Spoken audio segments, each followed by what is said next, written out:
Hi everyone, welcome back. Thank you for being here with me today. I am Lou of Louge's Angelic Connections, and this is today's guidance message. Okay, so it's the new moon in Gemini tonight. It is probably about 8 hours away, roughly, something like that at the time I'm recording this. So, new moon in Gemini. This is a great time to start new routines. So if you've been wanting to get into a routine of doing something, now's the time to set the intention to actually do it. So I've been drawn to pull a couple of tarot today. So I'm going to call in my angels, guides, keepers of the light. Please guide me at this time. What messages, above all messages, are we in need of seeing today? Which messages, above all messages, are we needing to see today? Okay. That's one. Okay, we have victory card. Okay, so set those intentions for your victory. Can we have a clarifier? Yes, yes, yes. Okay. Fantastic. So we have the victory card and we have the Eight of Swords. So we are moving into the energy of this victory. That is what we are striving for. That is what we are wanting in our lives. A lot of my messages at this moment, I think the week ahead one and the new moon one, it's all about letting go of the past and just moving forward to what is going to bring you success. Now that success is in whatever area that you want it to be in. It could be with family, it could be with friends, it could be relationships, it could be the home, it could be business. Whatever you want your success to be in, wherever you are putting your efforts in, that is what is going to be successful for you. There are still those negative thoughts going around in your head. This Eight of Swords is very much about being locked up and tied up in your own mind. Probably not being able to see how you're going to succeed. Just trust, have faith, get rid of those thoughts because those thoughts are no longer serving you. Okay? It's time to kick them to the curb. Get rid of them. They're not for you. So I'm going to pull one card from the Queen of the Moon Oracle in celebration of this new moon. So please guide me. What one message, above all messages, is in the highest good for us to see today? Ooh. That's half the deck. Let's have a look. Just one card above all cards, please.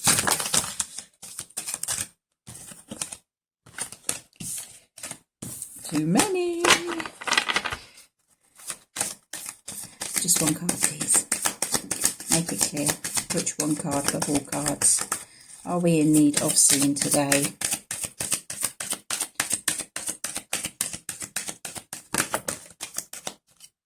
Self-love. Okay, very much about self-love, looking after yourself.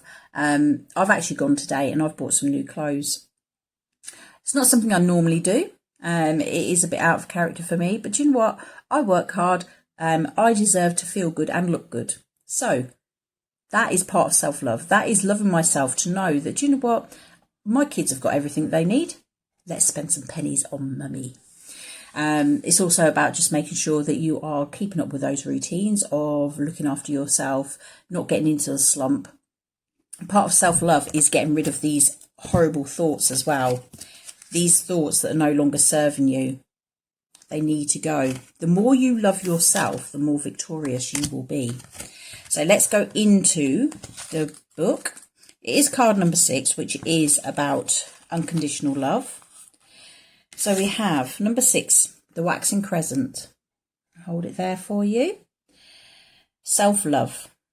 Radical self-love is necessary. Empowerment starts from the inside out. Do not compare yourself to others. Start your change with focus and love of self. Every day I bring radical self-love to body, mind and spirit. Sometimes we feel we are not enough. Sometimes we are even told we are not enough by our own voice, the voices of others and our culture. Not smart enough, not pretty enough. Yeah, I don't like this bit because it just goes into it. As a result, all of this makes us not love ourselves enough. Then there is the opposite, that we are too something, too tall, too short, etc., etc. Again, I'm not going to go into it. We don't need these words being bantered about in our heads, do we? So,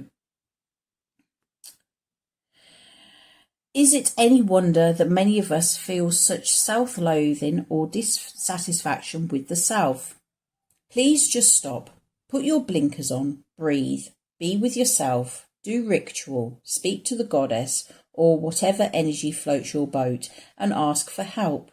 Yes, indeed, listen to any or all of the crazy misdemeanors that your mind may throw at you, but then hug these untruths like a crying puppy and soothe the reasons they are there.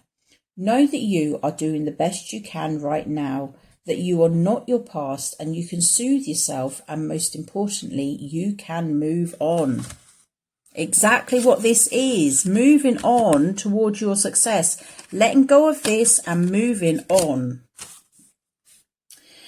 Know that this comparison craziness is just a diversion from knowing yourself really well and discovering amazing, delicious aspects of yourself that are entirely satisfying. Focus on you, not others, and discover where you really might like change, if anywhere or anything, for your own personal benefit, not for some outward measure of enoughness. True power and happiness comes from inside out, like an unfurling spiral. Woe is the person who relies on the opinions of others to gain happiness and self-measure. Choose radical self-love. Choose you. The companion stone is rose quartz. No surprise there. Okay, so this is basically saying if you want to make changes to yourself, but do it because it is what you want to do. Don't let anyone force you. Don't let anyone's opinions try and make you be what you're not.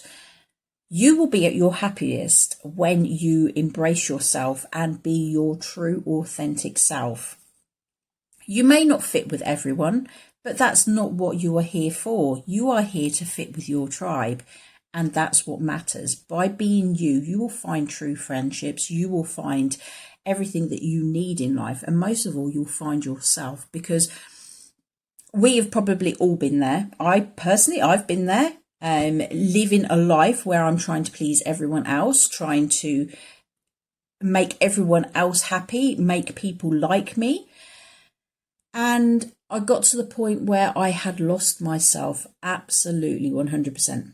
I didn't even know myself. And I've spent the past couple of years just really finding myself, digging into myself and discovering what it is that's actually me. What parts of me are actually lingering there that I'm not even aware of. And it's such an amazing journey. Start with self-love. Everything comes from self-love. When you love yourself, that is when miracles really truly start happening in your life. Okay, so love yourself first, and then you'll start bringing in the success of whatever it is that you are trying to create in your life. Okay, so that's your message today. If you have liked, remember, please give me that thumbs up. Feel inclined, click on that subscribe. And until next time, thank you very much for being here. Take care. Bye-bye.